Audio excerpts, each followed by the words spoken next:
Hola, ¿qué tal? Buenas tardes. Mi nombre es José Manuel Martínez Espejel. Estoy estudiando la licenciatura en Derecho. Me encuentro en el Estado de México. Y bueno, pues en relación al reto que estamos trabajando, yo tuve la oportunidad de ver la película del francotirador. Hice un pequeño guión para poder comentar al respecto sobre esta película. Es una opinión muy personal y bueno, creo que se me hace una película un tanto, digamos que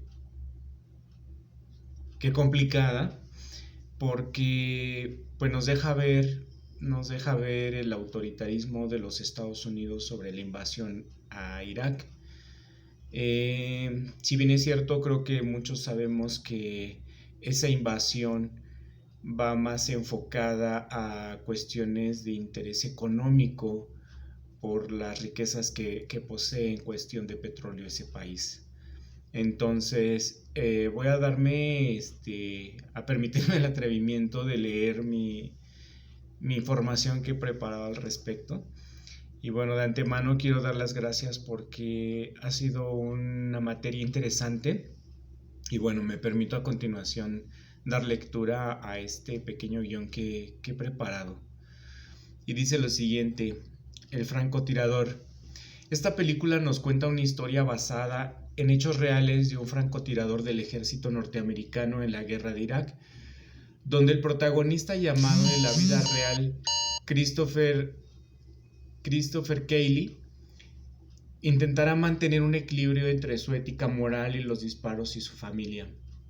Su vida real no tiene sentido hasta antes de los atentados de Al Qaeda el 7 de agosto de 1998 contra las embajadas de Estados Unidos en Nairobi, en Kenia, y Salam, en Tanzania. Es entonces cuando decide enrolarse en la Unidad Especial Naval del Ejército estadounidense. Los atentados del 11 de septiembre del 2001 reafirmaron la decisión de Cayley, y este es enviado a Irak a combatir contra aquellos que han golpeado su país, haciendo desaparecer las Torres Gemelas de Nueva York. Para entender bien la película es necesario contextualizar lo que fueron los atentados del 11 de septiembre que llevó a cabo la organización Al Qaeda y la posterior guerra contra el terrorismo internacional, que lleva a cabo una coalición internacional liderada por los Estados Unidos, en las que se desarrolla la guerra de Irak, iniciada en el año del 2003. La historia empieza en la guerra de Afganistán, esto refiriéndonos a un poquito de cómo vienen estos conflictos. De 1978 a 1992, en la que las tribus afganas y los mayahidines, armados por los norteamericanos, financiados por Arabia Saudita y entrenados por los serbios secretos pakistaníes, se enfrentan a un ejército rojo soviético que ha acudido en auxilio al gobierno comunista de Kabul. La longevidad del conflicto y el alto número de víctimas entre los soldados soviéticos llevan a Moscú a retirarse de Afganistán, destrozado el estado afgano. Toman el poder los señores de la guerra y los mayahidines, y después de una guerra civil ascienden al poder los talibanes. Entre otros grupos de combatientes están los que sería el Al Qaeda, los líderes de Osama Bin Laden, que tras vencer a los soviéticos está convencida esta organización de Al Qaeda de que pueden vencer a quien sea. Este es el origen real de la Yiden global, que empezará a golpear a los intereses de los Estados Unidos en las embajadas africanas y que terminará por lanzar los aviones sobre el World Trade Center de Nueva York. Estos son prácticamente los orígenes de toda esta situación, pero principalmente volvemos a lo mismo, hay intereses de tipo económico.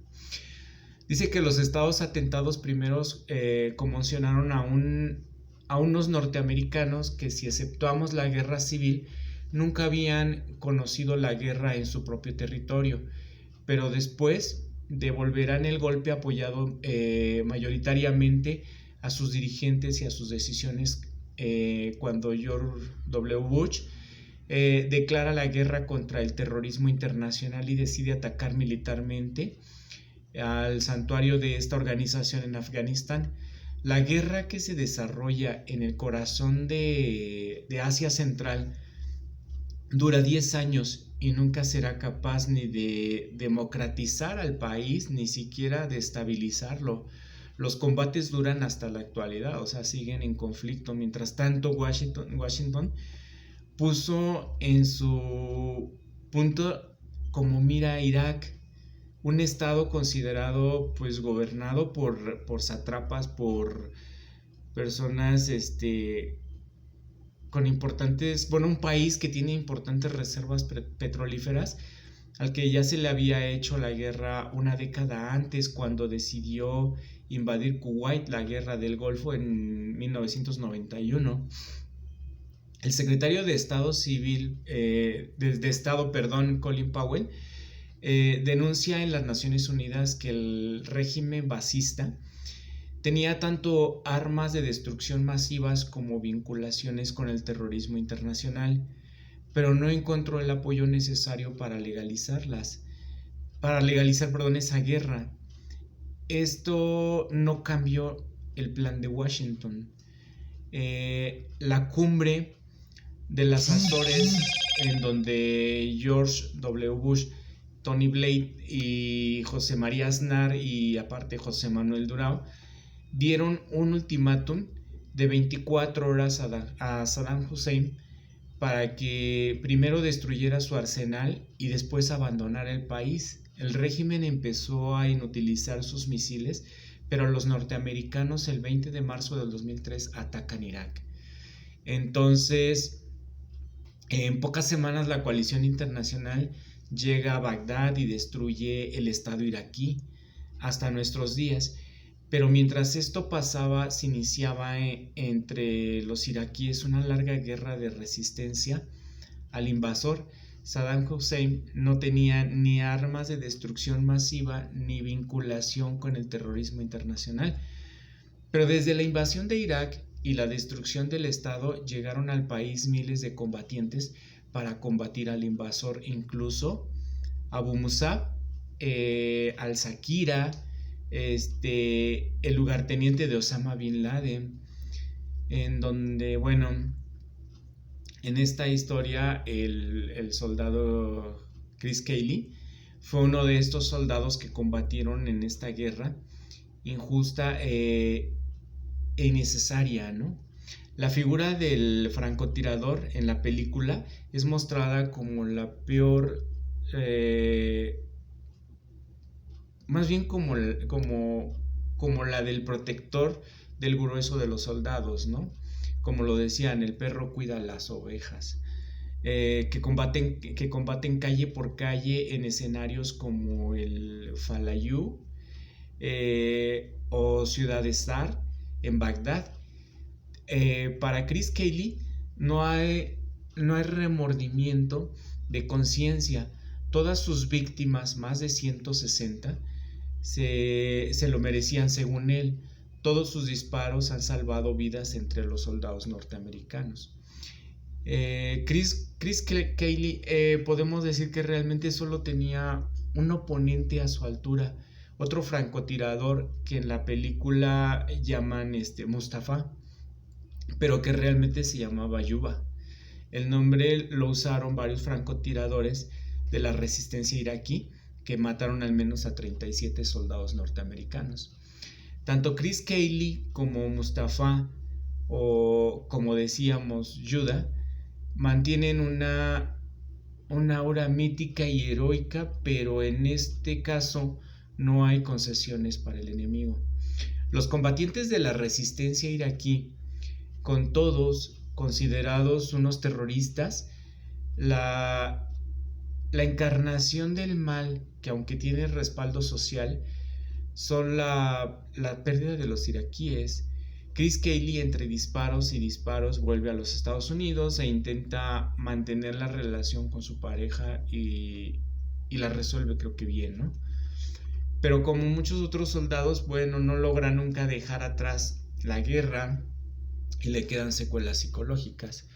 También podemos darnos cuenta que en este tema, en esta película, el tema que trata, pues nos damos cuenta que se viola mucho la soberanía internacional, ¿no? Los tratados internacionales o celebrados entre los miembros de la ONU, pues no se respetan. Siempre nos hemos dado cuenta que Estados Unidos, su prepotencia o su supremacía sobre los demás, pues ha puesto en jaque a muchos países, ¿no? Por esa falta de respeto a la soberanía. También nos damos cuenta del manejo del terrorismo, que es un tema delicado a nivel internacional, no solamente en esos países, ¿no?, del Oriente, sino en todo globalizado, podríamos decirlo. Y bueno, pues algo que se viola demasiado ahí, pues son los derechos humanos. Nos damos cuenta del completo abandono de las altas jerarquías militares hacia los soldados, que los dejan en campo en las batallas, pero a su abandono completamente, ¿no? Entonces, bueno, esa parte es algo que quiero resaltar, ¿no? Muchas gracias.